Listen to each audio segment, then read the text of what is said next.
എന്തു പറ്റി? ഒന്നും പറ്റിയില്ല.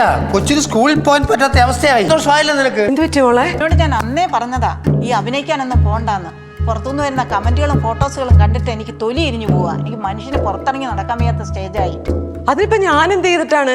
ഞാൻ അന്തസ്സായിട്ട് ജോലി ചെയ്യാണ്. ഈ മുഖം പോലും അറിയാത്ത ഈ നെഗറ്റീവ് കമന്റ് ഇടുന്ന ആൾക്കാർ എന്തെങ്കിലുമൊക്കെ എന്നെ പറ്റി എഴുതിയെന്നും പറഞ്ഞ് ഞാൻ എന്തിനാ എന്റെ സന്തോഷവും ജോലിയും വേണ്ടെന്ന് വെക്കണത്? നീ നിന്റെ മോളോട് ചോദിച്ചു നോക്ക്. വാ ഇവിടെ ഇരിക്കേ. ഞാൻ അമ്മനോട് പറ, എന്താ കരയണത്? എന്റെ കുഞ്ഞിന് എന്താ പറ്റിയേ? പറ, എന്തു പറ്റി?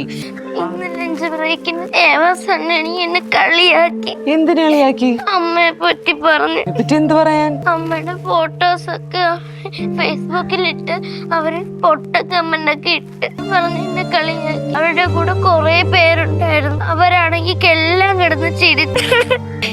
കരയണ്ട, അതൊന്നുമില്ല. അത് വെറുതെ ഇങ്ങനെ ഓരോരുത്തരും ഇങ്ങനെ കമന്റ് ഇടണല്ലേ. അമ്മേനെ പറ്റി പറഞ്ഞപ്പോ എനിക്ക് നല്ല വിഷമമായി. ആരും എൻ്റെ കൂടെ കളിക്കാനൊന്നും വന്നില്ല. ഞാൻ അവിടെ ഒറ്റയ്ക്കായിരുന്നു ക്ലാസ് റൂമില്. അമ്മേനെ എവിടേക്കാ പോണ്ട അമ്മേനെ എവിടേക്കാൻ പോയ എല്ലാവരും എന്നെ വീണ്ടും കളിയാക്കിക്കൊണ്ടേയിരിക്കും.